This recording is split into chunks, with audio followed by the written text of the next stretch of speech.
Good afternoon everyone. Good afternoon, sir. सब कैसे हैं सब? Afternoon sir. गुड आफ्टरनून बच्चों। गुड आफ्टरनून बेटे। सब ठीक ठाक हैं? Is everyone alright? Yes, sir. ठीक है। कोई यस सर। कोई परेशानी नहीं है ना आप लोगों को? सब सही चल रहा है मामला?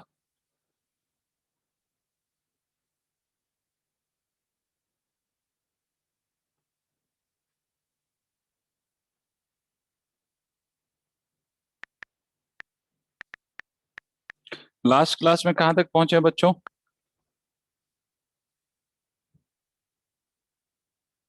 बच्चों बच्चों सर आपने वेक्टर्स पढ़ाना स्टार्ट किया था, मतलब वेक्टर्स थोड़ा रिवाइज कराना स्टार्ट किया था। तो वेक्टर्स में कहाँ तक हम रिवाइज कर चुके हैं?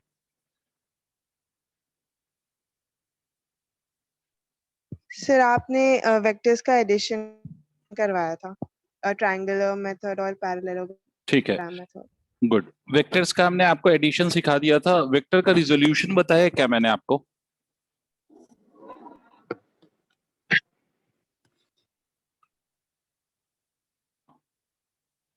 वेक्टर का रिजोल्यूशन मैंने कराया क्या आप लोगों को?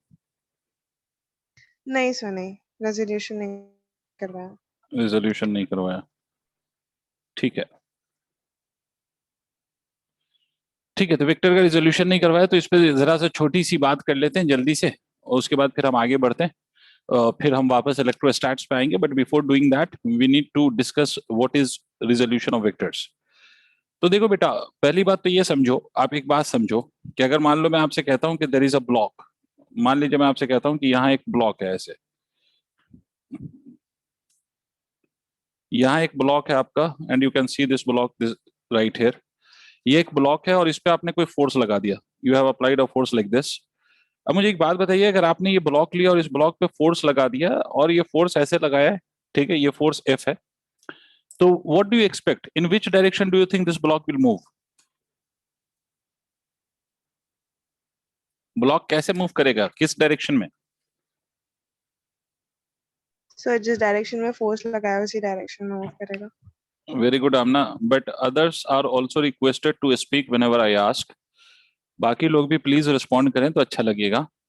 ठीक है, ऑब्वियस सी बात है कि इस केस में अगर आपने फोर्स ऐसे लगाया है तो ब्लॉक इसी डायरेक्शन में मूव करेगा, without any doubt this would be moving in this direction. अगर इसी ब्लॉक पे मैं फोर्स लगा दूं इन द वर्टिकल डायरेक्शन ऐसे, तो मैं ये कह सकता हूं कि the block will move in the vertical direction because in this direction force is acting. मतलब अगर आपने फोर्स हॉरिजॉन्टल में लगाया तो body will move in the horizontal direction, अगर आपने फोर्स वर्टिकल में लगाया तो body will move in the vertical direction. But अगर मान लो at the same time if I apply the force on this body this way, ऐसे लगा दूं फोर्स, ऐसे फोर्स लगा दूं, तो इस केस में क्या होगा, in which direction do you think body will move? या फिर अगर मैं ऐसे कह लूं कि in this case also the body will move in the direction of force, तो मैं ये कह सकता हूं कि बॉडी अगर फोर्स की डायरेक्शन में मूव करेगी तो इसका एक्स डायरेक्शन में भी मोशन आएगा और वाई डायरेक्शन में भी मोशन आएगा। Think about it, what ever I have said. मतलब ये बात ऐसी है बेटे कि अगर मान लो मैं किसी बॉडी को ऐसे फेंक दूं तो it goes this way only, अगर किसी बॉडी को ऐसे फेंक दूं तो ये ऊपर जाता है। बट अगर आपने प्रोजेक्टाइल मोशन पढ़ा होगा शायद क्लास 11th में कि किसी बॉडी को आप ऐसे फेंक दो तो ये बॉडी एक्स एक्सिस के अलॉन्ग भी आगे जाता है और वाई एक्सिस के अलॉन्ग भी मूव करता है, राइट? Yes sir. इसका मतलब क्या है? इसका मतलब सर सिंपल सा है। The meaning to this is कि अगर मान लो कि if you have applied the force in the horizontal direction तो उसका पूरा इफेक्ट हॉरिजॉन्टल डायरेक्शन में है। अगर आपने वर्टिकल डायरेक्शन में फोर्स लगाया है तो उसका पूरा इफेक्ट वर्टिकल डायरेक्शन में है। बट अगर वही फोर्स कुछ एंगल पे आप लगाओ तो उसका इफेक्ट आपको हॉरिजॉन्टल डायरेक्शन में भी मिलेगा और वर्टिकल डायरेक्शन में भी मिलेगा। तो इसका मतलब सर मैं ये कह सकता हूं कि जब भी कोई भी वेक्टर जब भी कुछ एंगल पे होता है ना, विद द कोऑर्डिनेट एक्सिस, तो हम ये कह सकते हैं कि उस वेक्टर के दो इफेक्ट होते हैं, one along x axis and another one along y axis. ये मैं एक जनरल टर्म यूज कर रहा हूं सर, जरूरी नहीं है कि एक एक्स के अलोंग और दूसरा वाई के अलोंग हो, जरूरी नहीं है कि ऐसे और ऐसे ही बात हो। सर ऐसा भी पॉसिबल है कि ऐसे हो सकता है और ये ऐसे हो सकता है, बट मैं अभी आपके सिर्फ आपके समझ के लिए बस इसको बहुत ज्यादा जनरलाइज करके मैं बोल रहा हूं कि अगर मान लीजिए कि किसी वेक्टर को आपने कंसीडर किया है, अगर वो वेक्टर, अगर मान लो ये नॉर्मल एक्स एक्सिस है, ये नॉर्मल वाई एक्सिस है, अगर कोई वेक्टर आपका एक्स एक्सिस के अलोंग है तो इसका पूरा effect will B only along x axis. अगर कोई वेक्टर आपका वाई एक्सिस के अलोंग है तो इसका पूरा effect will be along y axis. But अगर बेटे अगर किसी वेक्टर का कुछ एंगल दिख रहा हो आपको, मतलब it is neither along the x axis nor along the Y axis, तो in this case this vector will have two components, one will be along x axis, another one will be along y axis। मैं फिर से repeat कर रहा हूं कि अगर vector आप ले लें that is making an angle of theta with any of the axis, तो इस केस में हम इस वेक्टर को दो पार्ट में ब्रेक कर सकते हैं, एक x एक्सिस के along और दूसरा y एक्सिस के along। x एक्सिस के along जो इसका इफेक्ट है या इसको जो हमने ब्रेक किया है तो वो x कंपोनेंट कहलाता है, और y एक्सिस के अलोंग जो इसका इफेक्ट है that is called as y component. तो अगर मान लो ये वेक्टर a है बच्चे, तो इसका जो x कंपोनेंट होगा that will be written as equal to a cos theta, और इसका जो y कंपोनेंट होता है, हम ये रिजल्ट ड्राइव नहीं कर रहे हैं, मैं सिर्फ आपको बता रहा हूं कि ऐसा होगा कि ay would be equal to a sin theta. बात समझ में आई कि मतलब अगर कोई भी वेक्टर अगर कुछ एंगल फॉर्म कर रहा है विद द x और विद द y एक्सिस, तो उसको आप हमेशा दो कंपोनेंट में ब्रेक कर सकते हो। One component would be in terms of cos and the second component would be in terms of sine. Sir इसी बात को आप ऐसे भी कह सकते हो कि अगर सर मान लीजिए कि आपका जो एंगल है, if that angle is given with the Y axis, तो इस केस में जो वाई पे कंपोनेंट आएगा that a y would be equal to a times of cos theta if this vector is a, and जो इसका x पे component आएगा that would be equal to a times of sine theta. इसका मतलब sir बहुत clear है, बहुत clear है, क्लियर कट मीनिंग है कि जब भी कोई भी vector is at some angle either with the x axis और with the Y axis, you can resolve the vector into two of its components, one would be in terms of cos, another would be in terms of sine। अब कौन सा cos और कौन सा sine, तो जिस axis के साथ आपको एंगल गिवन है उस एक्सिस पे जो कंपोनेंट है वो cos होगा, और जिसके साथ आपको एंगल नहीं गिवन है उस एक्सिस पे जो कंपोनेंट होगा वो साइन होगा। Is it clear? Yes, sir. Very good Yes, Tisha, sir. Very good. ठीक है, तो आपको क्या याद रखना है कि जिसके साथ एंगल है उस पे कॉस, जिसके साथ नहीं है उस पर साइन, बस इतनी छोटी सी बात याद रखनी है।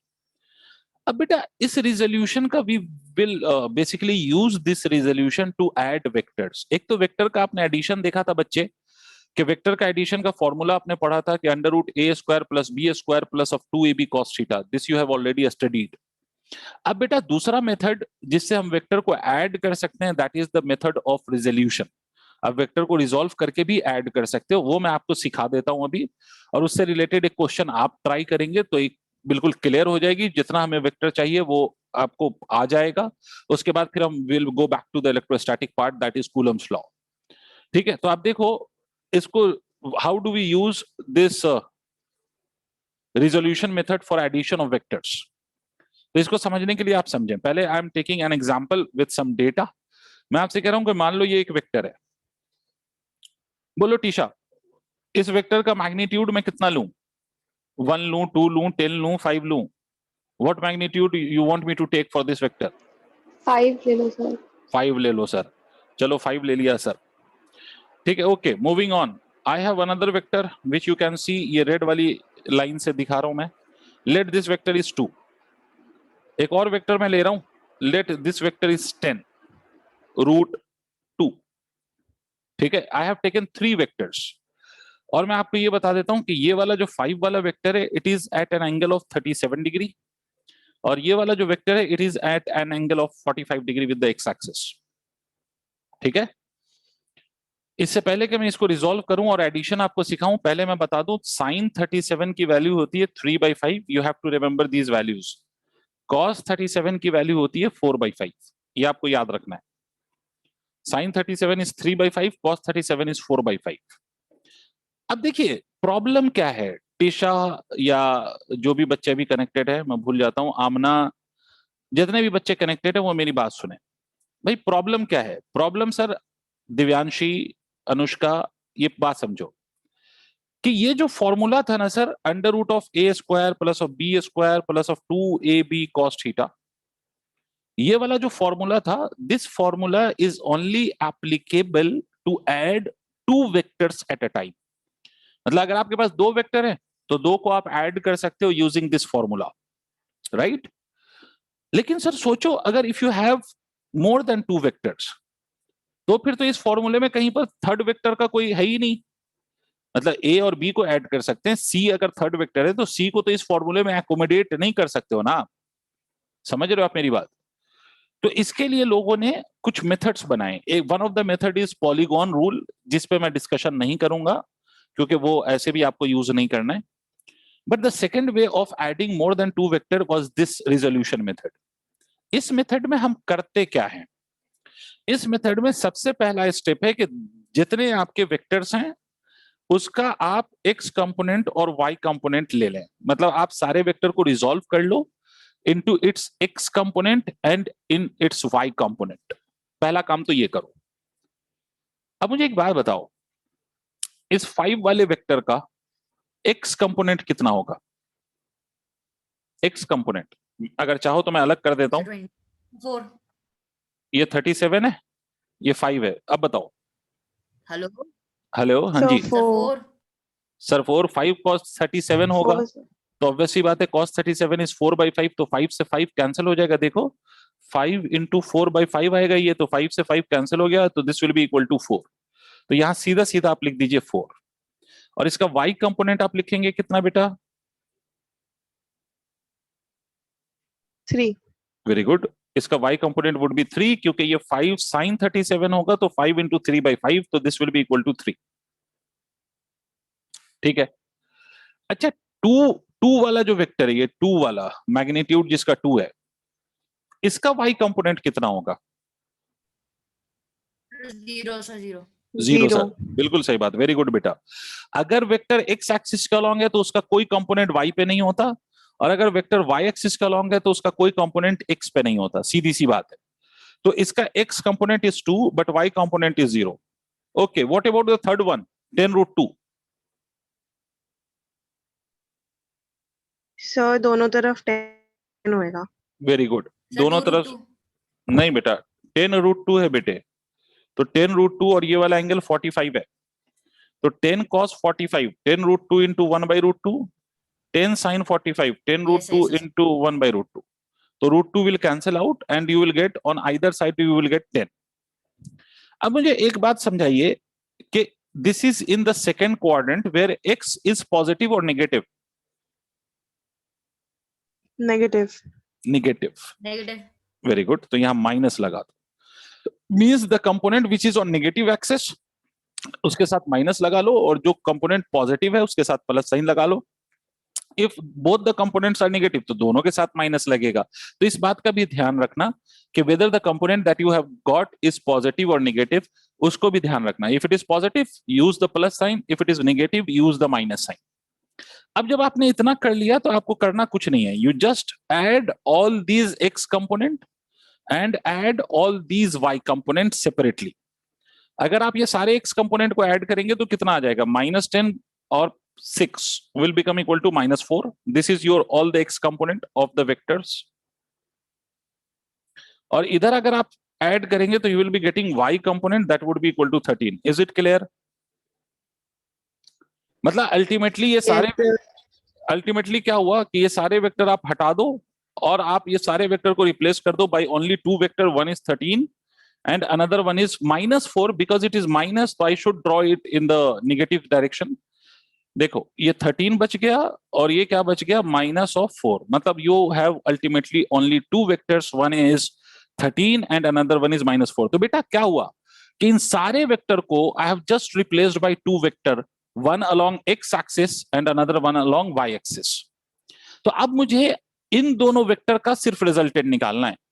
जब आपने सबको रिजॉल्व कर लिया और सबको रिजॉल्व करके you have calculated the whole x component and you have calculated the whole y component, तो आप फाइनली आपने करना क्या है? You just have to treat the whole x component as your one vector and you have to treat the whole of y component as your second vector. ठीक है, अब इन दोनों का एंगल कितना है 90। तो अब आप रिजल्टेंट का अगर फॉर्मूला लगाओगे तो रिजल्टेंट का फॉर्मूला होता है A square plus B square plus of 2ab cos, यहाँ पे theta will be equal to 90। Who will tell me what is the value of cos 90? 0। 0। तो दिस पार्ट बिकम्स 0, है ना। तो एक बात तो ऑब्वियस है बेटा कि जब भी आप वेक्टर को रिजॉल्व करेंगे तो उसके जो दो कंपोनेंट आएंगे ना, one will always be along x axis, another one will always be along y axis. तो इसका मतलब है there will always be an angle of 90 degree between the x component and y component. इसका मतलब ये वाला टर्म तो हमेशा ही 0 आएगा। तो इसका मतलब फाइनली रिजल्टेंट आप क्या लिखेंगे, under root of A square plus B square. A का मतलब एक्स कंपोनेंट का स्क्वायर और बी का मतलब वाई कंपोनेंट का स्क्वायर, मींस 13 का स्क्वायर प्लस ऑफ -4 का square. This is your final answer. इसको सॉल्व कर लेना, this will be your final answer. Tell me everyone, did you understand the method और not? Yes sir. Sir. Yes, sir. Yes sir. Very good. अगर आप ये method समझ गए हो तो इसको नोट करो so that I can write an another question for you to try.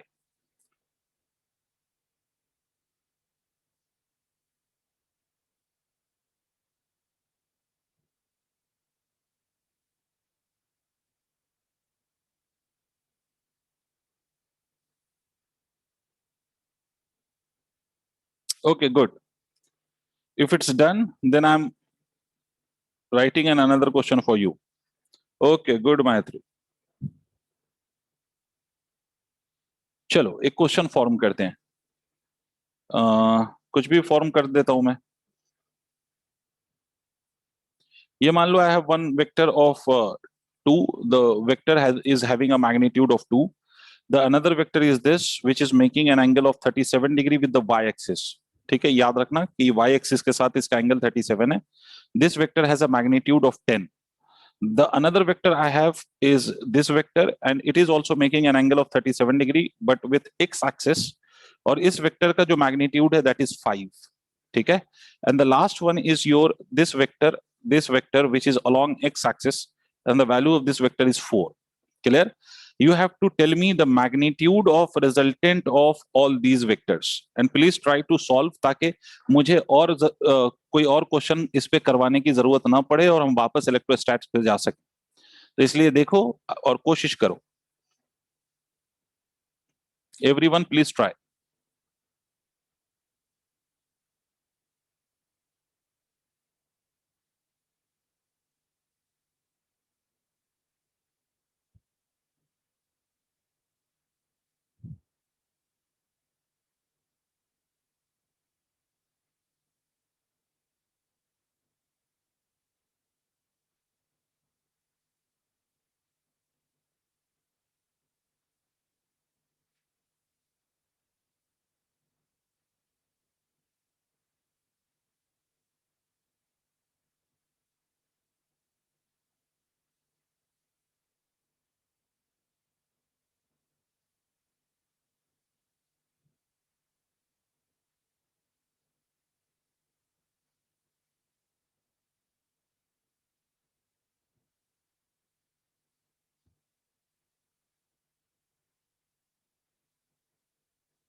Okay, I have got one answer which is root 324.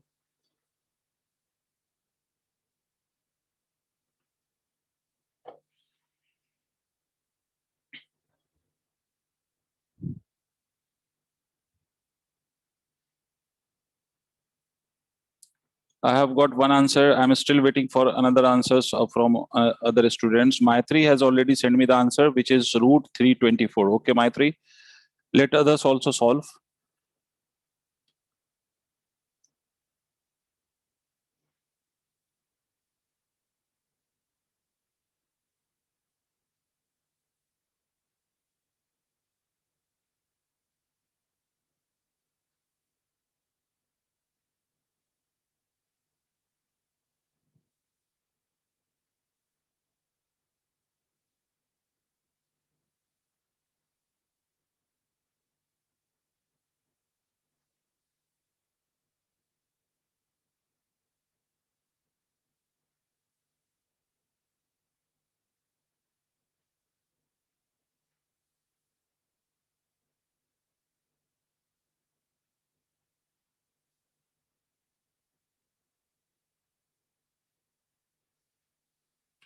आमना अब्बास का आंसर है √117 और तिशा का भी आंसर है √117। ओके,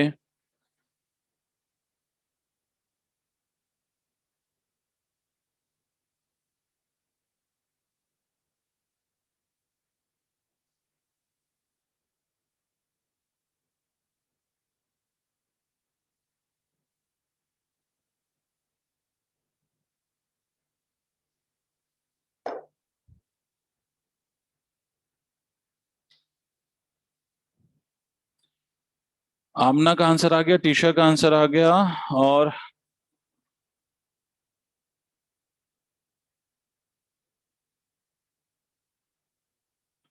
चलिए सर, तो मैं आप सॉल्व करता हूं।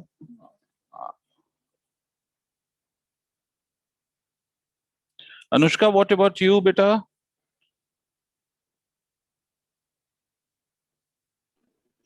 सर नेटवर्क चला गया था तो मैं अभी सॉल्व कर रही हूँ। ओके, वे स्टिल सॉल्विंग। ठीक है, चलो हम इस पे और वो टाइम नहीं लगाते। तो let me do this right. तो अब देखो, आप लोगों ने करा है तो आप लोगों को पता होगा कि let us write the x component and y component for this forces vectors. Sir last assignment से क्वेश्चन नंबर 3 में डाउट है। Okay Aamna, just wait, I will check the last assignment because I don't have it with me right now.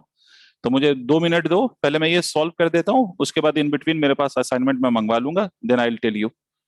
ठीक है, I will discuss that question number 3। Before that I am doing this. तो Okay, एक sir. देखो, इसका x component और इसका y component, x component and y component, अगर x component और वाई कंपोनेंट लेते हैं तो 4 वाले का कोई वाई कंपोनेंट नहीं है, इसका वाई कंपोनेंट 0 है। ठीक है, उसके बाद 10 वाले का जो कंपोनेंट है वो वाई के साथ एंगल दिया है हमें 37। तो 10 का वाई पे जो कंपोनेंट होगा that would be in terms of cos. मतलब अगर मैं 10 का कंपोनेंट लूं तो 10 is making an angle of 37 degree with the Y axis, तो 10 पे जो कंपोनेंट होगा दैट वुड बी कॉस 37। इसका मतलब 10 into 4/5 on the Y axis and 10 into 3/5 on the x axis. ठीक है, तो this will become equal to 6 and this will become equal to 8। मतलब यहां पर जो y की वैल्यू है that will be 8 and x की जो वैल्यू है that would be equal to 6। And because this 10 is in the first quadrant, तो इसका x कंपोनेंट भी पॉजिटिव लिखा होगा आपने और y कंपोनेंट भी पॉजिटिव लिखा होगा। यहां पर 5 cos 37 will be on the x axis, तो 5 इंटू 3/5 ये होगा, और सॉरी 5 इंटू 4/5 ये होगा, 5 इंटू 4/5 ये होगा, और ये वाला जो होगा that would be equal to 5 into 3/5। इसका मतलब x component will be minus of 4 and y component would be equal to 3। ये 5 से 5 कैंसिल हो गया तो 3, ये 5 से 5 कैंसिल हो गया तो 4, and because it is on the negative side that is why this component would be negative. Lastly I come to this vector which is of 2। तो इस वेक्टर को अगर देखो तो it is on the negative Y axis, तो this will be equal to -2 but this will be equal to 0। समझ में आई बात? बिकॉज इसका कोई एक्स कंपोनेंट नहीं होगा, तो -4 and -4 goes, this will become equal to 6। और ये वाला 8 3 11, 11 में से 2 को सब्ट्रैक्ट कर दो तो this will become equal to 9। Right, तो रिजल्टेंट आप क्या लिखेंगे? √6 का स्क्वायर प्लस ऑफ 9 का स्क्वायर। ठीक है, अब ये कितना आता है? 36 प्लस 36 प्लस ऑफ 81, और 36 प्लस ऑफ 81 ऐड कर लो, जितना भी आ जाए। कितना आया फाइनली? √117 या वो 324? 117, sir. Okay good.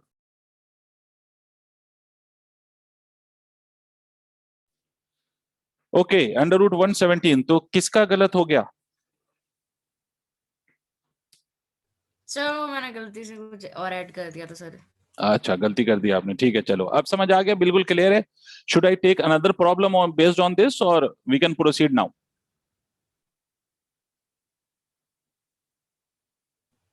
सर एक और कर लीजिए सर।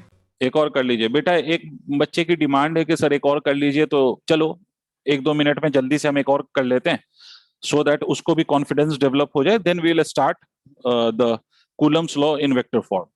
तो किसी की प्रॉब्लम कुछ ना रह जाए, इसलिए एक और कर लेते हैं जल्दी से, बिल्कुल है ना, एकदम स्पीड में। चलो भाई, बुरा मत मानना, जल्दी से कर लेते हैं। ये मान लीजिए ये 4 न्यूटन का एक फोर्स है, यहाँ पर एक फोर्स है 10√2 न्यूटन का। ठीक है, it is at an angle of 45 degrees. ठीक है, यहाँ पर एक फोर्स है सर, यहाँ पर फोर्स है, this force is of 20 newton, this is at an angle of 37 degree, 20 ज्यादा तो नहीं हो जाएगा, 20 थोड़ा बड़ा नहीं, ठीक है। और यहाँ पर भी एक यहाँ पर एक फोर्स है on this y axis, let that y axis पे फोर्स इज 2 न्यूटन, यहाँ पर एक फोर्स है that is equal to again 4 newton. You have to find out the magnitude of resultant of all these. You have to find out the magnitude of resultant of all these. ठीक है, I am giving you some time, please hurry up, गलत मत करना, ठीक से करो, है ना, टेक योर टाइम, उसके बाद हम फिर फर्दर इलेक्ट्रोस्टैट्स पे चलेंगे।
Okay, I have got one answer from Amna Abbas. Very good, Amna. I don't know whether your answer is correct or wrong, मगर मुझे लगता है कि सही होगा, तो वेरी गुड। और बाकी 3 बच्चे, अनुष्का, माइत्री एंड दिव्यांशी। दिव्यांशी तुम हो या नहीं हो? Yes, sir. दिव्यांशी हो। और टिशा, आप लोग भी बेटा आंसर बता दें तो मजा आ जाए, फिर हम आगे बात कर लें इस पर।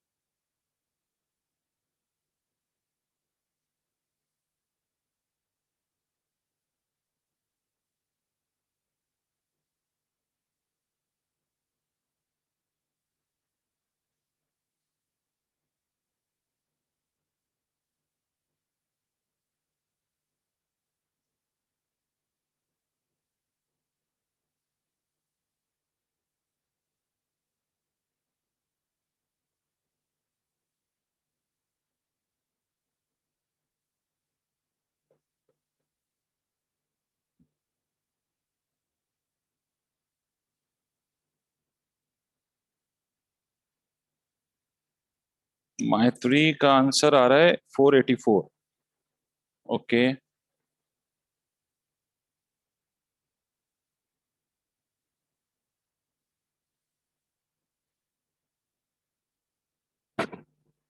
आमना का और माइत्री का answer is very different from one another. Amna का answer is 580 and Maitri has given me the answer as 484, root 484. तो और कोई, is there anyone else?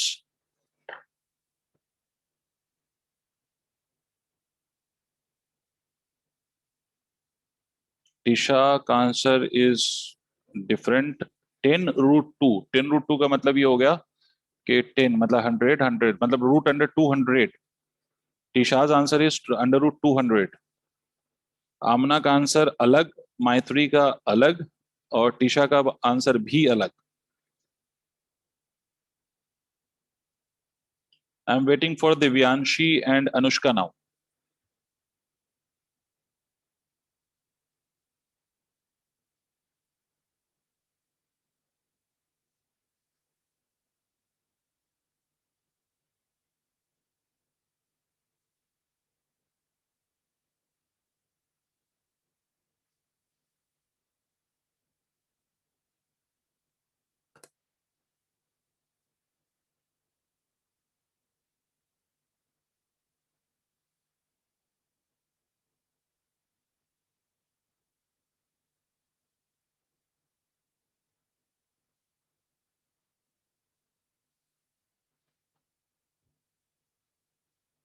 चलो मैं कर रहा हूँ अब, क्योंकि it's taking enough time. Trisha कह रही है 10√2, फिर टीशा ने आंसर चेंज कर दिया sir √580। Anushka is also saying same √580। Okay, तो चलो आप सॉल्व करते हैं बेटे, चलो वेरी गुड। अब देखते हैं किसका क्या गलती हो गई या क्या नहीं हुई। तो चलो स्टार्टिंग फ्रॉम दिस वेक्टर, तो इसका जो अगर आप कंपोनेंट लिखोगे तो this will only have its x component, because ये हॉरिजॉन्टल डायरेक्शन में, तो इसका पूरा इफेक्ट हॉरिजॉन्टल डायरेक्शन में होगा। The y component for this is equal to 0। अच्छा साहब, इस वाले का अगर हम कंपोनेंट लिखें तो ये हो जाएगा 10, बिकॉज 10√2 cos45, cos45 इज 1/√2, तो √2 से √2 कैंसिल, तो this is 10, it will also be 10। ठीक है। इस वाले का अगर हम कंपोनेंट देखें तो it is only having the y component, it's x component would B 0। इस वाले का हम कंपोनेंट देखें तो this is 20 cos37, cos37 4/5, cos37 4/5, तो ये हो जाएगा sir x component minus of 16, because it is on the negative axis. लेकिन इसका y कंपोनेंट इसी पे आएगा, इस पे, तो 20 इंटू साइन 37 मतलब 3/5, इसका मतलब कितना 12।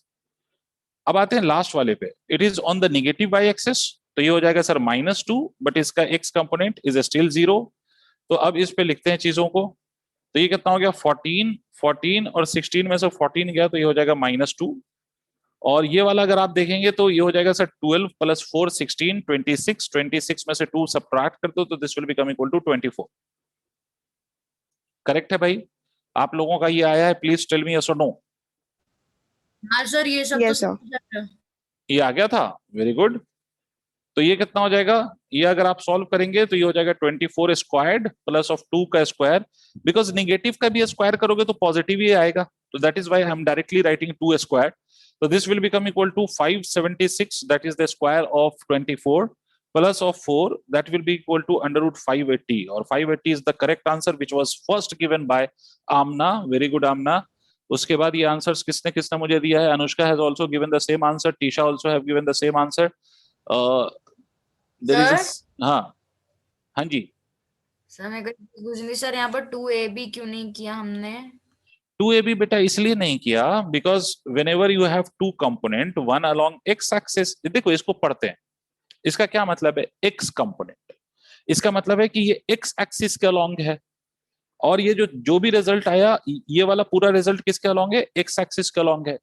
इसमें और थोड़ा अच्छा करना चाहूं मैं तो आपको ऐसे बता देता हूं कि ये कौन से एक्स एक्सिस पे आ रहा है ये रिजल्ट, माइनस वाला, तो ये माइनस एक्स एक्सिस पे है और ये प्लस वाई एक्सिस पे है। क्लियर? अब मुझे एक बात बताओ, ये 2 है, ये 24 है, ये दोनों अब अल्टीमेटली आपके वेक्टर्स हैं जिसको आपको ऐड करना है। जिसने आपसे मुझसे पूछा है उसको समझ आ गया? आई थिंक मैत्री हैज आस्क्ड दिस, और हु हैज आस्क्ड? मैत्री ने पूछा सर ये? नहीं सर, सर तुम बेसिकली, हाँ हाँ, यस सर, सर तो हम बेसिकली AB 2AB इससे करते हैं जब हम ओनली 2 कंपोनेंट्स लेते हैं। नहीं नहीं नहीं, अभी आ रहा हूं उस बात पे। अब अगर मैं ये 2AB cos थीटा करूं तो यहां पर थीटा का मतलब होता है इन दोनों वेक्टर के बीच का एंगल। ठीक है बेटे, देखो सिर्फ 2AB नहीं होता ना, A² + B² plus of 2AB cos theta होता है, where theta is what? Theta is the angle between the two vectors.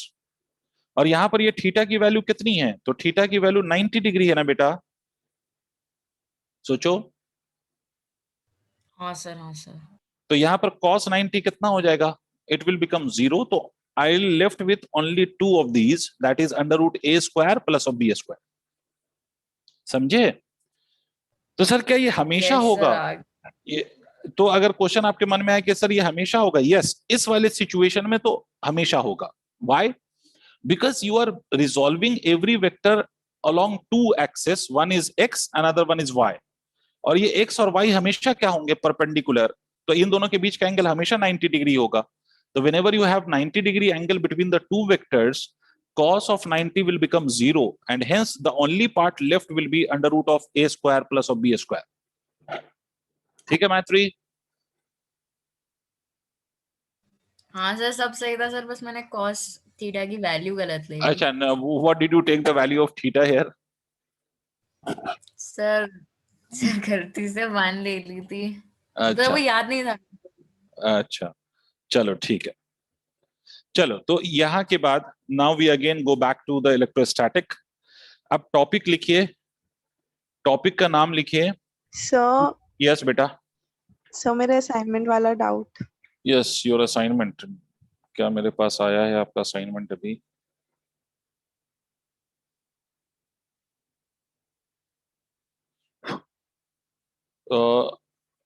इसमें I have two assignment with me, tell me which one. एक तो थर्ड क्वेश्चन मैं पढ़ रहा हूँ, क्या यही क्वेश्चन है जो आप पूछ रहे हो? Two equally charged identical metal spheres A and B repel each other with a force F. Is it the question? No sir, no sir. No, it's not that. तो फिर दूसरा। Wait a second, next. तो वो vectors वाला assignment था। Vectors, Coulomb's law in vector form and superposition principle, ये assignment का नाम है क्या? नहीं सर, खाली vectors. I have not got that. अच्छा, आप क्वेश्चन पढ़िए। सर वो भी ना इसी पे लर्निवियो पे, तो मुझे पूरा बैक जाना पड़ेगा, क्लास भी उसमें हट जाती है। सर फिर नेक्स्ट क्लास में मैं नोट करके रखूंगी, फिर पूछ लूंगी। ओके बेटा, नेक्स्ट क्लास में नोट नहीं भी किया तो अभी अगर मेरे पास क्वेश्चन मिल जाता है, पहुंच जाता है, तो मैं भी करा दूंगा, वरना फिर नेक्स्ट क्लास में मुझे एक बार रिमाइंड कर देना वो क्वेश्चन, तो नेक्स्ट क्लास में हम कर लेंगे। ठीक है? अरे ओके सर, नया टैब खोल थैंक लेना, यू नया सर। टैब नहीं खुलेगा? क्या नहीं खुलेगा? New tab. New tab. सुनाई नहीं दे रहा मुझे। अच्छा चलो, ठीक है, खोलो ठीक है, खोले। यस ठीक यस, है, आप ठीक है, कंटिन्यू। चलो नेक्स्ट क्लास में कर लेंगे, है ना? कोई इशू? नेक्स्ट में कर लेंगे, चलो, कोई नहीं। या फिर अगर आप कहोगे तो आपको मैं उसका सोल्यूशन सेंड करवा दूंगा, अगर ज्यादा कोई बात जल्दी नहीं है। सर, नेक्स्ट क्लास में कर लेंगे। नेक्स्ट सर क्लास आपका में। सोल्यूशन तो उसमें लिखा ही हुआ था, पर उससे अच्छा, समझ नहीं आया कुछ। अच्छा चलो ठीक है, कोई नहीं, नेक्स्ट क्लास में हम डिस्कस कर लेंगे। हाँ सर मैत्री। आपका नंबर है? नहीं बेटा, मैं, मेरा कोई मतलब नंबर तो सर इस आपका दुनिया में, नंबर। नंबर इस दुनिया में हर किसी के पास होता है, but I can not share the number. तो आप जिनसे बात करते हैं उनके, उनसे आप मेरे तक अपने डाउट्स पहुंचा सकते हैं। ठीक है? Okay sir. ओके। अगर आपके ऐसे कोई भी पढ़ते हुए ना डाउट आए कि मतलब जैसे मान लो कोई क्वेश्चन नहीं हो रहा है, तो आप एक काम कर सकते हो, you don't wait for the class to take. आप सिंपली ये करें कि आप उनको अपना डाउट भेज दें, जिनसे आपकी बात होती होगी, उनको अपने डाउट भेज दें और उनसे कहें कि सर को दे दें वो, और वो सर मुझ तक आएगा तो फिर मैं आपको उसका सोल्यूशन भिजवा दूंगा। ठीक है? अगर उससे बात बनती है तो ठीक, नहीं बनती है तो फिर यस सर। क्लास स्टार्ट होते समय आप अपने डाउट मुझसे पूछ लिया करें या डिस्कस कर लें। ठीक है? अगर उससे भी बात नहीं बनती है, अगर आपके फिर भी डाउट रह जाते हैं, तो फिर we will arrange some doubt class जिसमें सिर्फ डाउट डिस्कशन करेंगे। ठीक है? तो आपको देख लो, तीनों में से कोई सा भी प्रोसेस हम कर लेंगे। Okay, moving on. टॉपिक का नाम लिखिए, Coulomb's law in vector form. Coulomb's law in vector form. Coulomb's law in vector form. अब मैं आपको एक बात पहले तो याद दिला दूं बेटा, आपको मैंने बताया था किसी भी मैग्नीट्यूड को अगर वेक्टर बनाना है तो क्या प्रोवाइड करूंगा कि वेक्टर बन जाए। अगर मान लो मैंने लिखा 4, ये 4 स्केलर है या वेक्टर है? स्केलर। सर क्या सर, क्या करूं कि ये वेक्टर बन जाए? डायरेक्शन। डायरेक्शन दे दीजिए। हाँ, डायरेक्शन दे दूं तो वेक्टर बन जाए। तो सर 4 वेस्ट अगर कर दूं तो ये वेक्टर बन जाएगा। बट बेटा, आप अपनी मर्जी से कोई भी ऐसी चीज नहीं कर सकते। तो हमने आपको एक बात बताया था कि डायरेक्शन देने का तरीका क्या है कि आप उसको यूनिट वेक्टर से मल्टीप्लाई करें। और मैंने आपसे बोला था कि यूनिट वेक्टर का मतलब होता है ऐसा वेक्टर जिसकी मैग्नीट्यूड 1 होती है। इसका दूसरा मतलब है कि यूनिट वेक्टर बेसिकली आपको डायरेक्शन प्रोवाइड करता है। यूनिट वेक्टर बेसिकली आपको डायरेक्शन प्रोवाइड करता है। तो चलो, इन सब बातों को ध्यान में रखते हुए अब हम आते हैं Coulomb's law in vector form पे, और इसको समझने की कोशिश करना। जहां नहीं समझ में आए, प्लीज मेरी रिक्वेस्ट है कि आप मुझसे पूछेंगे।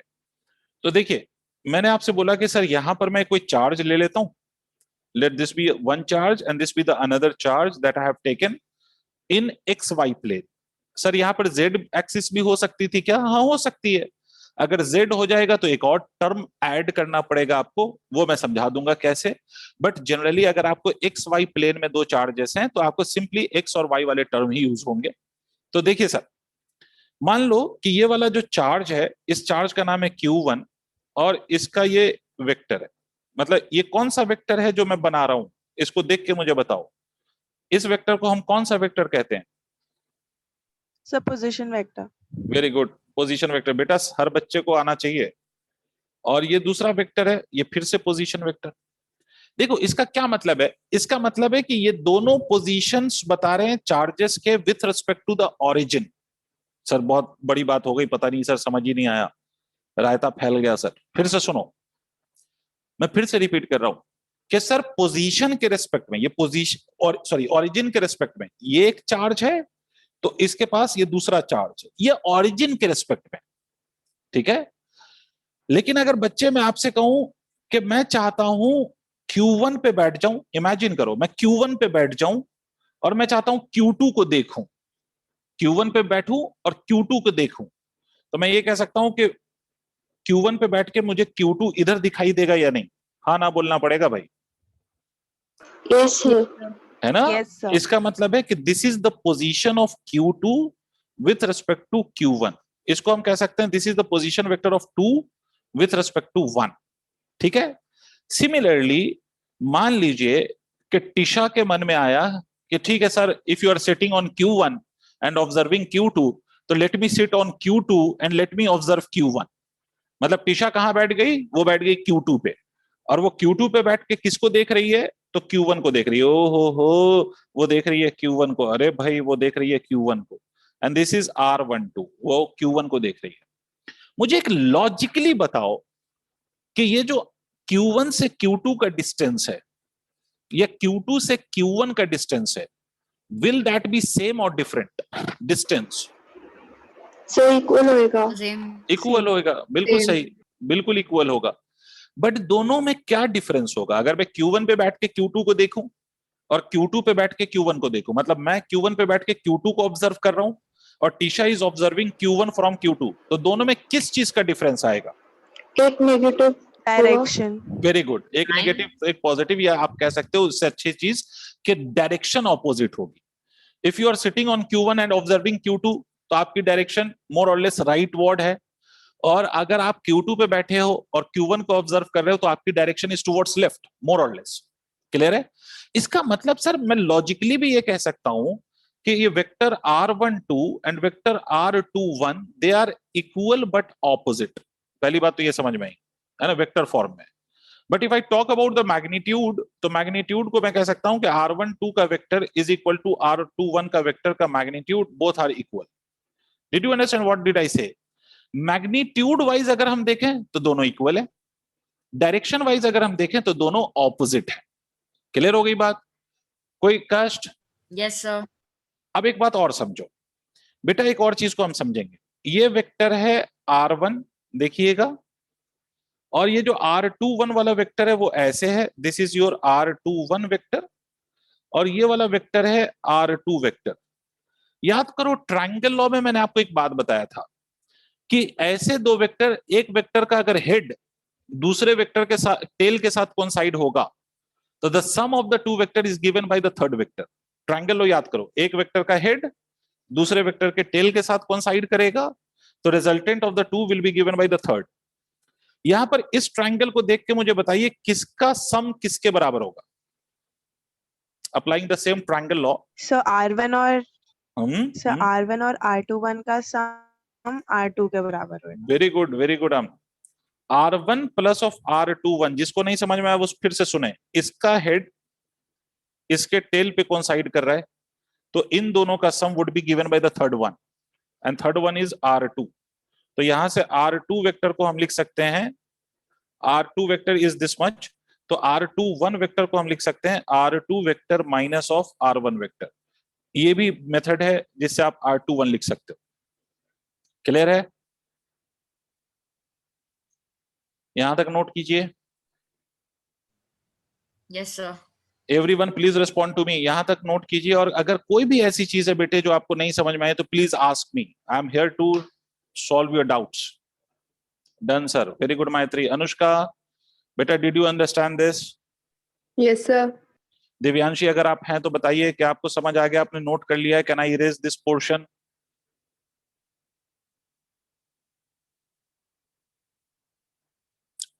ओके, तो can I erase till here? Yes sir. Okay, तो मूविंग ऑन।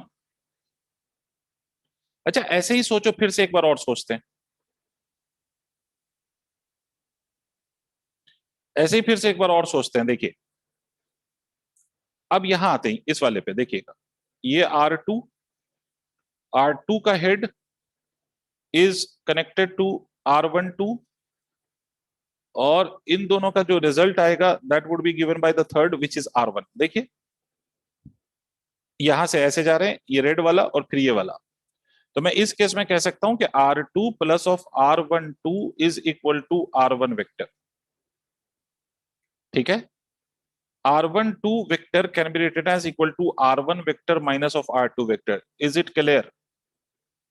और अगर आप ध्यान से देखोगे तो इस में भी दोनों इक्वल एंड अपोजिट दिख रहे होंगे आपको। R21 जब हमने लिखा था तो that was R2 minus of R1, और R12 लिखा है तो that is R1 minus of R2। देखो ये दोनों अभी भी इक्वल एंड अपोजिट दिखाई दे रहे हैं, और होने चाहिए थे, क्योंकि आपने लॉजिकली भी मुझे बोला है कि they must be equal and opposite.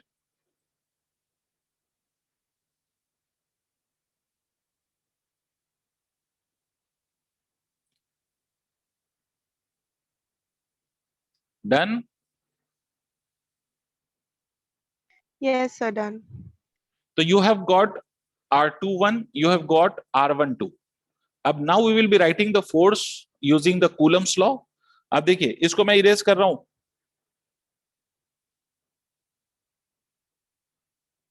अब फाइनली अब मैं कूलम्स लॉ लिखूंगा। मुझे कौन बताएगा Q2 और Q1 में रिपल्शन होगा या अट्रैक्शन होगा? आई have taken both the charges positive. Attraction repulsion? Repulsion होएगा। रिपल्शन होएगा। तो Q1 will repel Q2 this way. तो मैं इस फोर्स को एक नाम दे देता हूं, that is force on 2 due to 1। और Q2 Q1 को इधर रिपेल कर रहा होगा। भाई आप किसी को धक्का देते हैं तो अपने से दूर फेंकते हैं, है ना? तो Q1 धक्का दे रहा है Q2 को, और Q2 धक्का दे रहा है Q1 को, तो इसलिए ये इधर धक्का देगा और ये इधर धक्का देगा। This is what we call it as repulsion. ठीक है, तो अब मैं दोनों फोर्सेस को लिख रहा हूं, ध्यान से देखिएगा। फोर्स ऑन 2 ड्यू टू 1, मतलब I am talking about the force on this charge Q2 due to which one? Q1। तो Coulomb's law simply says K Q1 Q2 divided by दोनों के बीच के डिस्टेंस का स्क्वायर। किसका स्क्वायर? डिस्टेंस का, Distance का. है ना? तो ये देखो ये डिस्टेंस है ना, तो हमें R21 को वेक्टर फॉर्म में नीचे लिखना चाहिए, या R21 के मैग्नीट्यूड को लिखना चाहिए? Because magnitude. क्यों सर? फिर से रिपीट कर रहा हूं। कूलम्स लॉ कहता है कि दो चार्ज लो और दोनों के बीच के डिस्टेंस का स्क्वायर करो।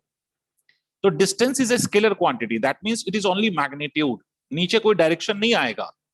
तो इसलिए आप जब इन Q1 से Q2 का डिस्टेंस देखोगे तो ये R21 है, but it is in vector form, तो इसका हमें क्या ले लेना चाहिए? मैग्नीट्यूड। तो मैग्नीट्यूड का स्क्वायर। Did you understand? अब मुझे बताओ अभी तक जो मैंने लिखा है, इज इट द वेक्टर और it is a scalar?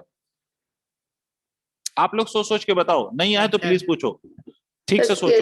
Sir, scalar. के स्केलर है बेटा, it is still scalar because K is scalar, Q1 Q2 scalar, और नीचे भी आपने मैग्नीट्यूड लिख दिया तो वो स्केलर।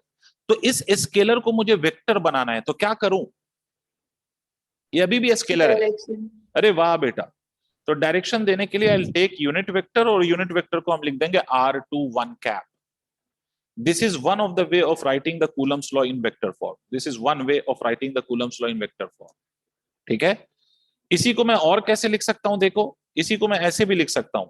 आपको यूनिट वेक्टर आप याद होना चाहिए बेटा, क्योंकि मैंने लास्ट क्लास में आपको याद करवा दिया था। R21 का मैग्नीट्यूड का स्क्वायर, यूनिट वेक्टर को मैं लिख सकता हूं R21 vector upon R21 vector का मैग्नीट्यूड। याद आया?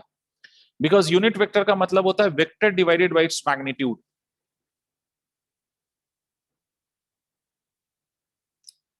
क्या हुआ, सब चुप हो गए? ज्यादा मुश्किल हो गया क्या? नहीं, सर याद आ गया? अगर ज्यादा दिक्कत हो तो प्लीज पूछो। मैत्री, यस ऐसे याद आ गया, सही सर। ठीक है, सही है।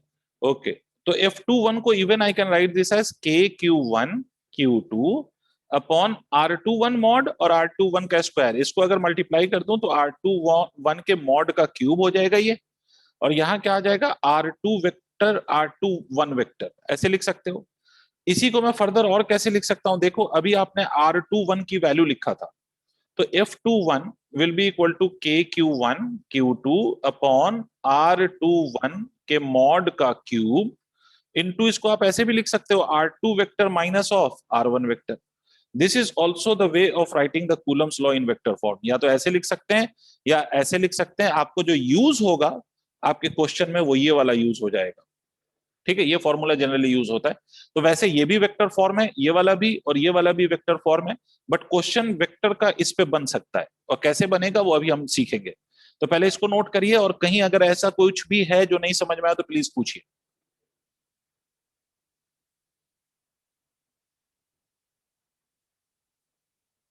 Done sir. Very good. अच्छा, by the same logic can you tell me what should I write the force on 1 due to 2 as? अगर मुझे आप फोर्स ऑन 1 ड्यू टू 2 लिखना है, हाँ लिखवाओ लिखवाओ। KQ1 Q2 अपॉन R12 का cube mod cube and bracket में उसकी बाजू R1 या R12 का आई कैप। सर उसको अगर ऐसे लिखना है तो माइनस फॉर्म तो में भी लिख सकते हैं ना, जो अपने आस बिल्कुल, तो F12 को हम ऐसे भी लिख सकते हैं KQ1 Q2 upon R12 mod का cube into R1 vector minus of R2 vector, ऐसे भी लिख सकते हैं, है ना। ये भी तरीका है आपके लिखने का इसी को। ठीक है, आप दोनों में से कोई सा भी कैसे भी लिख सकते हैं, और आपको ये देख के कुछ चीजों को समझना है। अगर आप ध्यान से देखो तो मॉड तो दोनों का सेम था सर, ये वाला मॉड और ये वाला मॉड दोनों का सेम है सर, मॉड वाइज तो दोनों सेम है, चार्ज भी दोनों में सेम है, के भी सेम है, दोनों में डिफरेंस किस चीज का है? R1 minus direction. डायरेक्शन। एक में है सर R1 माइनस R2 और दूसरे में है R2 माइनस ऑफ R1। अगर मैं आपसे कहूं कि 4 माइनस ऑफ 2 और दूसरे में कहूं 2 माइनस ऑफ 4, तो 4 माइनस 2 इज 2 और 2 माइनस 4 इज माइनस ऑफ 2, तो दोनों में किस चीज का डिफरेंस हो गया? साइन का। और वेक्टर में साइन का मतलब डायरेक्शन। अगर मैं निगेटिव साइन लगा दूं इसका मतलब है वेक्टर निगेटिव डायरेक्शन में है, और वेक्टर के साथ अगर पॉजिटिव साइन लगा दूं इसका मतलब है वेक्टर पॉजिटिव डायरेक्शन में। तो अगर इस तरह से आप लिखते हैं तो इसका मतलब है कि सर इस R2 माइनस R1 और R1 माइनस R2 को अगर मैं देखूं तो मैं इन दोनों के अकॉर्डिंग मैं ये कह सकता हूं, क्लेम कर सकता हूं कि सर इसमें सिर्फ डायरेक्शन ऑपोजिट है, ये दोनों मैग्नीट्यूड वाइज अभी भी इक्वल है। इसका मतलब क्या हुआ सर? इसका मतलब हुआ कि force on 2 due to 1 is equal and opposite to force on 1 due to 2। या तो आप ऐसे लिख लो, या आप ये कह सकते हो कि force on 1 due to 2 is equal and opposite of force on 2 due to 1। Did you understand? Yes sir. Yes sir. दो ही बच्चे की आवाज आ रही है, बाकी लोग पता नहीं क्या हो गया। Yes sir. अच्छा, मुझे एक बात बताओ, क्या क्लास 11th में आपने कभी ऐसा पढ़ा है कि दो इक्वल एंड ऑपोजिट फोर्स अगर हो तो ये कौन सा लॉ था न्यूटन का? न्यूटन का कोई ऐसा लॉ था? Third law. Third law, Newton. हाँ, न्यूटन का थर्ड लॉ ऑफ मोशन। इसका मतलब बेटे कूलम्स लॉ को भी अगर मैं देखूं, ये सब इरेज कर सकता हूं अगर आपने नोट कर लिया हो तो। Yes sir. Everyone, can I erase?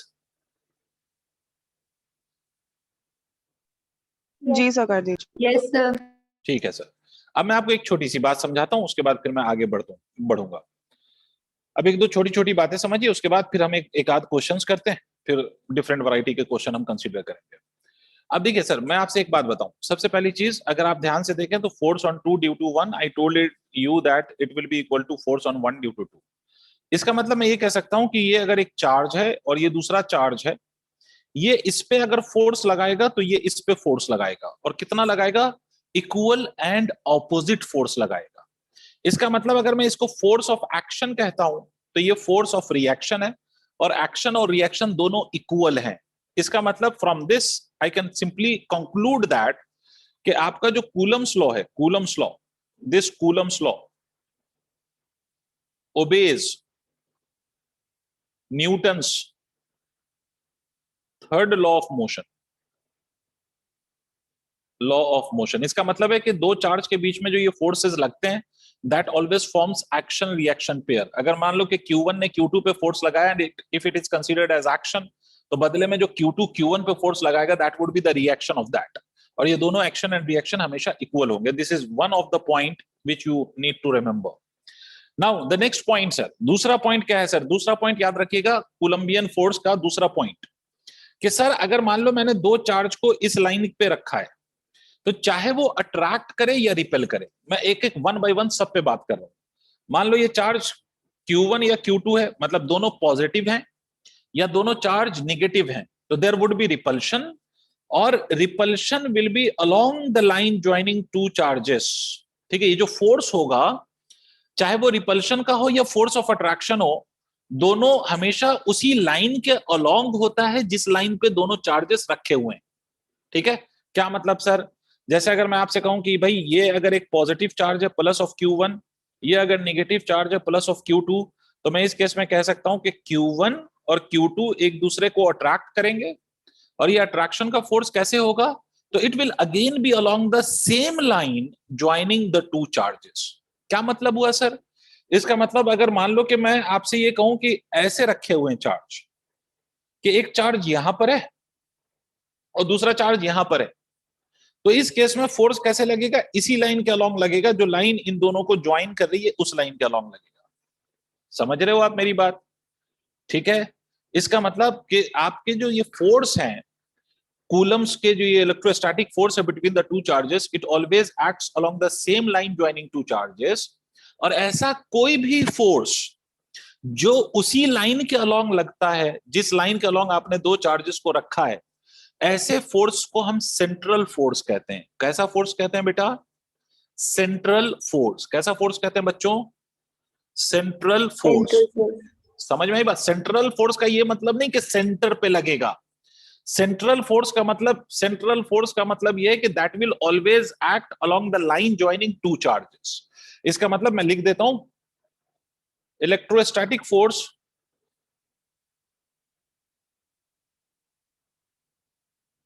between two charges acts along same line joining two charges, hence it is also known as central force। अच्छा, मुझे कोई बता सकता है कि ऐसा और कोई फोर्स आपने पढ़ा है जो सेंट्रल फोर्स की कैटेगरी में आता हो? ऐसा सेंट्रीपिटल। नहीं नहीं, सेंट्रल फोर्स का ये मतलब नहीं है सेंट्रल की तरफ लगने वाला। मैंने क्या बोला? सेंट्रल फोर्स का मतलब है कि वो force which acts along the line along which the two bodies is kept. मतलब अगर ये if it is So, charge, gravitational force. Gravitational force. याद करो कि ग्रेविटेशनल फोर्स में अगर आप एक ये मास है और दूसरा मास आपने ये रख दिया M2, तो इसमें दोनों में अट्रैक्शन होता था और ये फोर्स भी along the same line joining the to masses लगते हैं। तो gravitational force is also an example of central force. Sir हाँ बेटे। सूडो फोर्स उसी लाइन का, तो सूडो फोर्स नहीं नहीं नहीं, होती there line. There must be two bodies. First of all there must be two bodies. Okay sir, अब ठीक है, not only the single body, there must be two bodies and the force of the two bodies should act along the same line joining the two bodies, then it will be considered as central force, right? Sir हाँ बेटे। Sir अगर हमको chart, sir इसी triangle के along अगर one is Q1 and other one is Q2 and the third one is Q3, so can we find out the force? Yes, of course we can find the force, and that we will find, and that principle by which we find the force for more than two charges is known as superposition principle. That we will discuss after this discussing this vector form of Coulomb's law. The next topic would be that superposition principle, in which there will be more than two charges. ठीक है? Okay sir. Okay, did you write whatever I have written on the screen? Can I proceed now? Yes. Yes sir. Okay तो आपको एक बात समझ में आ गई, फिर से मैं इस सारी बातें फिर से एक बार उसको रिपीट कर दूं कि अगर if you have two charges and such that कि the position vector of one charge, मैं फिर से इस बात को रिपीट करूं क्योंकि we have to solve few questions based on this. तो मान लो ये दो चार्जेस है सच दैट ये Q1 है ये Q2 है, this is R1 and this is R2 where R1 and R2 are the position vector, this force is F21 and this force is F12, they can be either of attraction and they can be either of repulsion। तो इस case में अगर मुझे F21 लिखना होगा तो I will be using this KQ1 Q2 upon R21 का mod का cube into R2 minus of R1 vector. And अगर आपको फोर्स ऑन 1 ड्यू टू 2 निकालना है तो you will be writing KQ1 Q2 upon R12 mod का cube into R1 vector minus of R2 vector. This is what you have to do. एक और चीज मैं आपको समझा देता हूं कि अगर मान लीजिए कि मैं आपसे कहता हूं कि this is the position vector of a particle and it's coordinate is x and y, तो मैंने ये बता दिया था वैसे, तो मैं फिर से याद दिलाता हूं। तो इस पोजीशन वेक्टर को मैं लिख सकता हूं x i cap plus of y j cap. याद आ गया आप लोगों को? यस सर, आ यस गया। सर। ठीक है, अच्छा एक नोट लिख लीजिएगा इससे पहले कि हम क्वेश्चन स्टार्ट करें। एक नोट लिखिए, नोट में लिखिए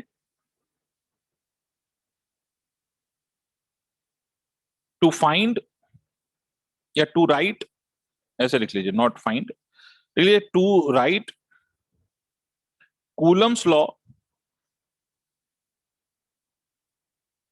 in vector form use sign of the charge। I'll make you understand why we should use the sign of the charge। मैं इसको explain भी करूंगा, don't worry। बट यहां पर जो मैंने लिखा है उसको एज अ नोट लिख लें आप। अगर आपको कूलम्स लॉ का वेक्टर फॉर्म लिखना है तो अगर चार्ज पॉजिटिव है तो पॉजिटिव ही रहेगा, अगर चार्ज नेगेटिव है तो you have to use the negative sign. मैं फिर से रिपीट कर रहा हूं कि if you are writing the Coulomb's law in vector form तो चार्ज अगर पॉजिटिव है तो पॉजिटिव साइन तो होगा ही, अगर चार्ज नेगेटिव है तो you must use the negative sign.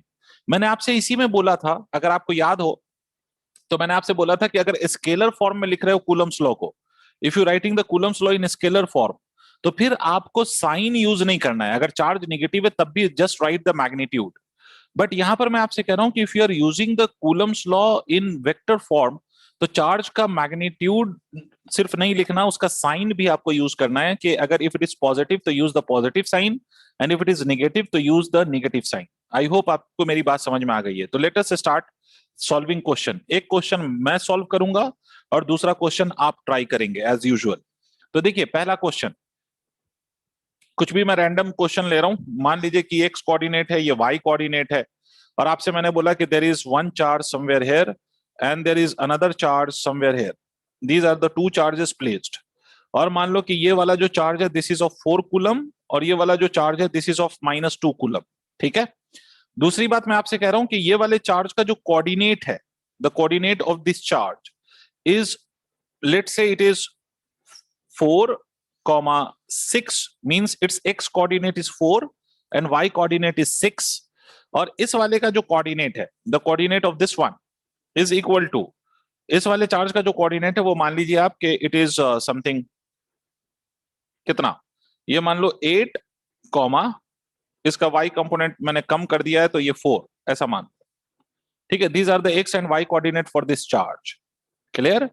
तो x और y coordinate for this charge.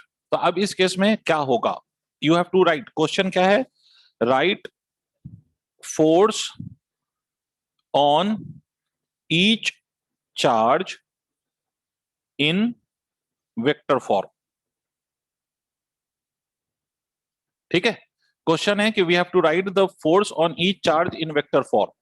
तो अब देखो, सबसे पहली बात तो मैं आपको यह समझा दूं कि बेटा आप किसी को भी Q1 कह लो, किसी को भी Q2 कह लो, इट्स जस्ट योर चॉइस, और किसी भी पोजीशन वेक्टर को आप R1 कह लो और किसी को R2 कह लो, ये भी आपकी चॉइस है। तो मान लो मैंने इसको R1 कह लिया और इसको R2 कह लिया। देखो याद रखो, क्वेश्चन में आपको पोजीशन वेक्टर नहीं बनाया हुआ होगा, क्वेश्चन में they will only give you the coordinates, they will not give you the position vector. तो इसीलिए मैं आपसे कह रहा हूं कि इट इज योर चॉइस कि आप किसी एक को पोजीशन वेक्टर को R1 मान लें और किसी एक को आप R2 मान लें। ठीक है सर, अब मुझे कौन बताएगा कि what should we write R1 as, R1 को मैं कैसे लिखूं, how to write R1? So R1 4i cap plus 6j cap. Very good, 4i cap plus of 6j cap, because r1 इसका जो x कोऑर्डिनेट है वो 4 है और y कोऑर्डिनेट कितना है 6, तो 4i cap 6j cap। r2 Divyanshi, r2 Divyanshi, r2 Divyanshi, r2 Divyanshi, Divyanshi आवाज नहीं आ रही तुम्हारी। Anushka Anushka Anushka, r2। Sir 8i cap plus 4j cap। Very good बेटा, 8i cap plus of 4j cap। तो अब या तो आप r1 minus of r2 use करते हैं या r2 minus of r1 use करते हैं, है ना, फॉर्मूले में तो यही है, तो हम दोनों फाइंड कर लेते हैं। r1 माइनस ऑफ r2 का क्या मतलब होगा, तो इस 4i cap plus of 6j cap में से you just subtract 8i cap plus of 4j cap। अगर आप ऐसा कर दोगे तो what will you get, you will get r1 vector minus of r2 vector as 4 में से 8 को सब्ट्रैक्ट कर रहे हैं तो this is minus of 4i cap, 6 में से 4 को सब्ट्रैक्ट कर रहे हैं तो this will B plus of 2j cap। ठीक है, in the same way r2 minus r1 करेंगे तो क्या करेंगे आप, इसमें से इसको सब्ट्रैक्ट करेंगे, तो अगर आप इसमें से इसको सब्ट्रैक्ट करें तो ये हो जाएगा 4i cap और ये हो जाएगा माइनस ऑफ 2j cap, और होना भी चाहिए। अच्छा, अब दूसरी बात हम निकालेंगे मैग्नीट्यूड। तो मुझे एक बात बताओ, r1 माइनस ऑफ r2 का मैग्नीट्यूड लूं या r2 माइनस ऑफ r1 का मैग्नीट्यूड लूं, विल दे बी इक्वल और नॉट? देखो वैल्यू वाइज दोनों Yes, सेम sir. है ना, इक्वल Yes, होंगे, तो sir. इसीलिए मैं ऐसे लिख सकता हूं कि 4 का स्क्वायर प्लस ऑफ 2 का square that is equal to √20। बेटा due to the limited space on my screen please note it till here, ताकि मैं आगे फर्दर आप फोर्स लिख सकूं। हमने फर्स्ट r1 लिख लिया, हमने r2 लिख लिया जो रिक्वायर्ड था, फिर हमने r1 माइनस r2 फाइंड कर लिया, फिर हमने r2 माइनस r1 फाइंड कर लिया, हमने उसका मैग्नीट्यूड निकाल लिया, and now I will put all these values in the formula which is the Coulomb's law in vector form. जो Coulomb's law in vector form का फॉर्मूला है, अब इन सारी वैल्यूज को हम उठा के Coulomb's law in vector form के उस फॉर्मूले में प्लेस कर देंगे।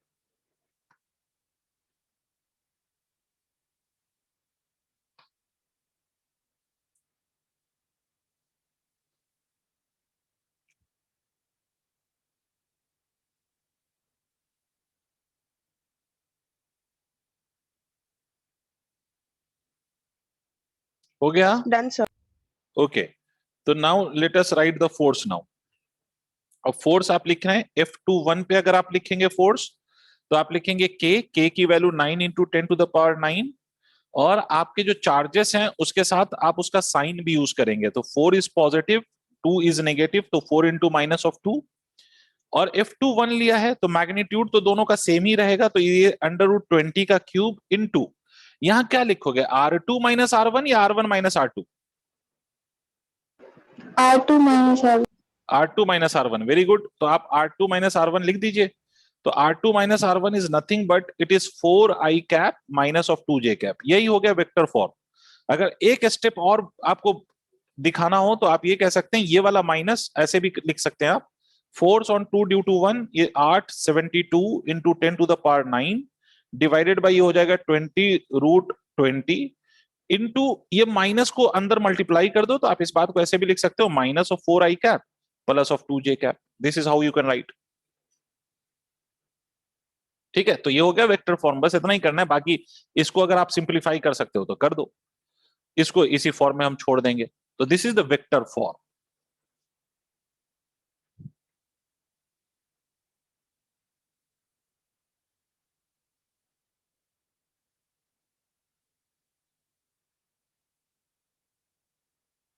Done? Yes, sir। Yes, sir. Very good, ऐसे ही मुझे बताओ तो। Sir? हाँ बेटा बोलो। सर ये जो हमने माइनस साइन, अच्छा ट्रांसफर किया है, अच्छा ये ऐसे समझ में आ गया। हाँ, अंदर मल्टीप्लाई कर दिया उसको। अच्छा, इसी तरह से if I am suppose to write force on 1 due to 2, तो फोर्स ऑन 1 ड्यू टू 2, ये वाला पार्ट वही आएगा सर, है ना, 72 × 10⁻⁹। yes, this magnitude part will always same, only there will be the difference of direction। देखो यहाँ minus ले लो, यहाँ आप लिखोगे r1 minus r2, and r1 minus r2 is minus of 4i cap plus of 2j cap।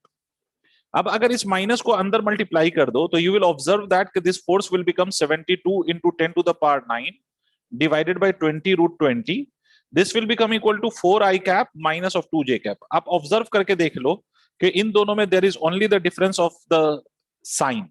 ये -4i cap है तो यहाँ +4i कैप हो गया, यहाँ अगर +2j कैप है तो यहाँ -2j कैप हो गया। इसका मतलब है कि इसका x निगेटिव है इस फोर्स का और इसका y पॉजिटिव है इस फोर्स का। इस फोर्स का x पॉजिटिव है और y कैसा है, y निगेटिव है। यही तो डिफरेंस आ रहा है। मतलब अगर एक फोर्स ऐसा है जिसका x कंपोनेंट पॉजिटिव और दूसरा y कंपोनेंट नेगेटिव, तो दूसरे चार्ज का जो फोर्स होगा उसका x कंपोनेंट नेगेटिव हो जाएगा और y कंपोनेंट पॉजिटिव हो जाएगा। This is the difference. ठीक है, कि दोनों फोर्स में बस यही डिफरेंस होता है। Magnitude wise they are always equal, the only difference is the difference of the sign. Right बच्चे? Yes sir, Yes, sir. अब देखो मैंने साइन, अगर थोड़ा भी और अभी बोर नहीं हो गए हो आप, इफ अगर हो अभी बिल्कुल ठीक ठाक, मतलब अभी बोर नहीं हो रहे हो, तो मैं एक चीज समझाऊं। Why I told you to take the sign in this case, मैं आपको समझाऊं। टेल मी यस और no. Yes, sir. Yes sir. Yes, sir. चलो, यस सर, वेरी गुड, मिल के समझते हैं। देखो मैंने जो ये पूरा सिचुएशन आपको दिखाया था उसमें मैंने आपसे बोला कि this is 4 coulomb and this is -2 coulomb. Undoubtedly this 4 coulomb will attract -2 coulomb this way. ऐसे ये फोर्स लगेगा, फोर्स ऑन 2 ड्यू टू 1।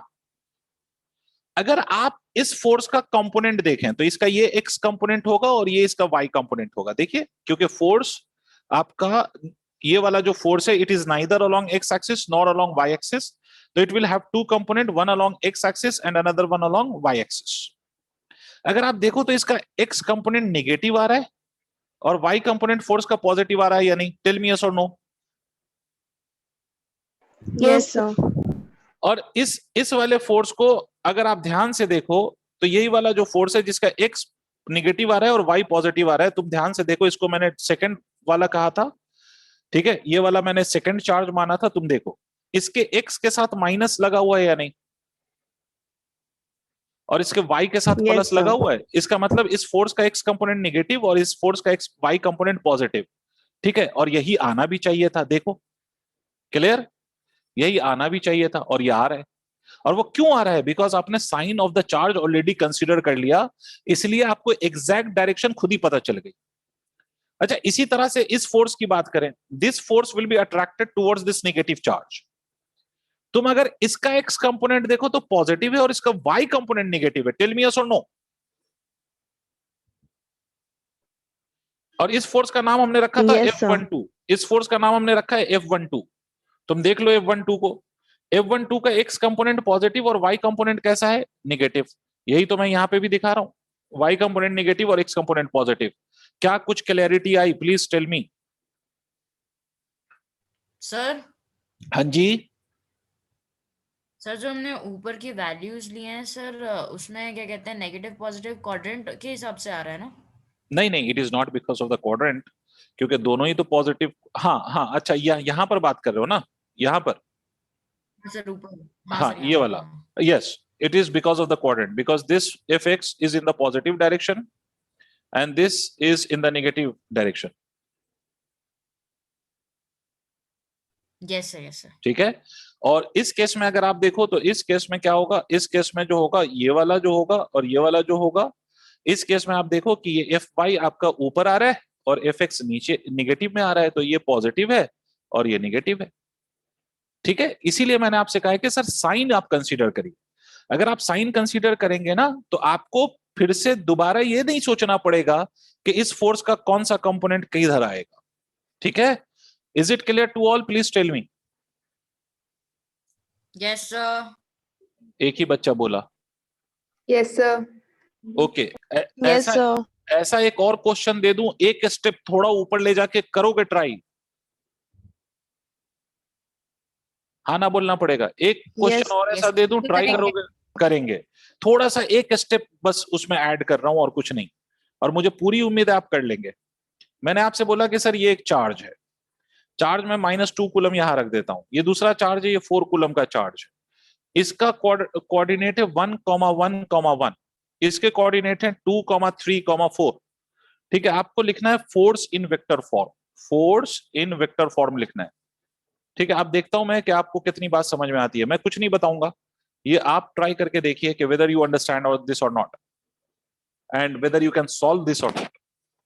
इसमें मैंने एक कोऑर्डिनेट बढ़ाया है बेटा, तो अगर मैंने एक कोऑर्डिनेट बढ़ाया तो आर कैसे लिखोगे इस केस में?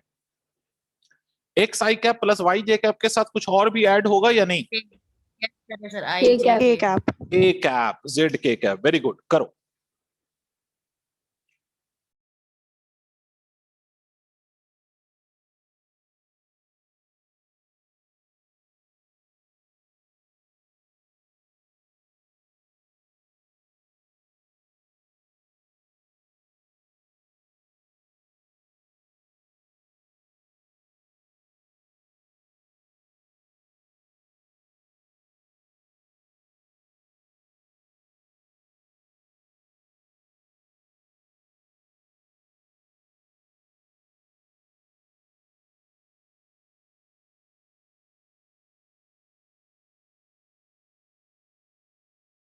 सर जी सर एक चीज पूछ रही थी सर, जो हमारी तीसरा जेड एक्सिस है सर, वो नेगेटिव का होगी तो कैसा होगा? नहीं, उसमें अभी तो फिलहाल it is placed in this quadrant, तो यहाँ पर x भी पॉजिटिव है, y भी पॉजिटिव है और z भी पॉजिटिव है। अगर कहीं पर z नेगेटिव होता तो उसमें सिर्फ z कोऑर्डिनेट के साथ माइनस लगा देंगे। अगर कहीं पर y निगेटिव होगा तो उसके साथ y के साथ माइनस लगा देंगे। फॉर एग्जाम्पल, अगर मान लो कि मैं आपसे कहूं कि यहाँ चार्ज रखा हुआ है, ठीक है, तो इस क्वाड्रेंट में x कोऑर्डिनेट तो पॉजिटिव होता है, बट y कोऑर्डिनेट कैसा होगा बेटे? नेगेटिव। नेगेटिव। तो अपन क्या लिखेंगे यहाँ पर? हम लिख देंगे x i cap minus of y j cap. ठीक है, अगर ये थर्ड क्वाड्रेंट होता तो इस थर्ड क्वाड्रेंट में क्या होता? एक्स और वाई दोनों ही निगेटिव होते, तो अपन क्या लिखेंगे? Minus of x i cap minus of y j cap. Did you understand? तो depending on the Yes, quadrant sir. In which you have kept your charges, उसके साइन के अकॉर्डिंग आप एक्स और वाई का साइन देंगे। जैसे यहां पर अगर मान लो कि मैं आपको ये अज्यूम कर लेता हूं कि सर इसका जो पोजीशन वेक्टर है I am calling it as R1 और इसका जो पोजीशन वेक्टर है I am calling it as R2, तो अगर इन दोनों का पोजीशन वेक्टर ऐसे है तो हम यहाँ पर R1 वेक्टर कैसे लिखेंगे? We will write it as i cap plus j cap plus of k cap, because 1,1,1, तो 1 into i cap is 1, 1 into j cap is j cap, 1 into k cap is k cap. ठीक है, और R2 vector देखो तो आपने ऐसे लिखा होगा 2i cap plus of 3j cap plus of 4k cap. Is it correct? Yes, sir, ये लिखा है सर। ठीक है आमना, वेरी गुड। तो R1 vector minus of R2 vector अगर हम करें तो क्या आएगा? कौन बता रहा है मुझे? So आएगा minus I cap minus 2J cap minus 3K 3k cap. Cap. सबको क्लियर हो गया? Please tell me. इसी तरह से अगर मैं R2 minus of R1 vector को लिखूंगा तो क्या लिखूंगा? R2 में से R1 को सब्ट्रैक्ट करो तो this will become equal to I cap plus of 2J cap plus of 3K cap. तो इसका मैग्नीट्यूड लिखोगे तो क्या लिखोगे? R2 माइनस ऑफ R1 का मैग्नीट्यूड लिखो या R1 माइनस ऑफ R2 का मैग्नीट्यूड लिखो, both of the magnitude will be equal. तो इसका जो रिजल्ट आएगा वो आएगा 1 का स्क्वायर प्लस ऑफ 2 का स्क्वायर प्लस ऑफ 3 का स्क्वायर। 1 इसके साथ कुछ नहीं है, मतलब 1 है, ये 2 है, ये 3 है, तो ये कितना हो गया? 4, तो ये अंडर रूट 14 आ 14 जाएगा। under root 14. अदर देन आमना, बाकियों को ये क्लियर हो गया? यहां तक का step is it clear to all? प्लीज बताइए। Yes, sir. ठीक है, तो हम फोर्स लिख सकते हैं बच्चे?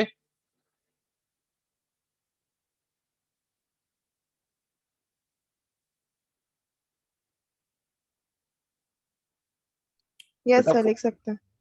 पक्का? अब चलो फोर्स लिखते हैं फिर। तो इस वाले पे जो फोर्स लग रहा है उसको मैं कह देता हूं फोर्स ऑन 1 ड्यू टू 2। तो मैं कोई एक लिख देता हूं, बाकी तो आप खुद ही समझदार हैं।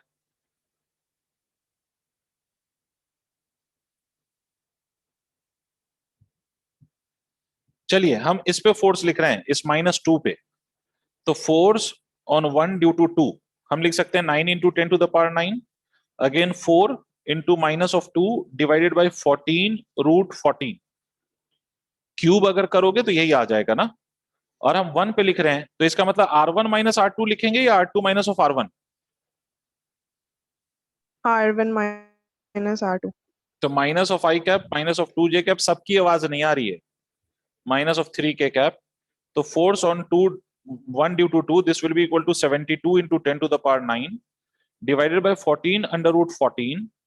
इस माइनस को अंदर मल्टीप्लाई कर दो तो this will become I cap plus of 2J cap plus of 3K cap. Is it clear? Please tell me. Yes, sir. Everyone has to respond. कौन कौन है? टिशा? यस सर, मैं खुद से सॉल्व कर ली थी तो अच्छा, हो गया, सेम आया। सेम आया, वेरी गुड। मैत्री?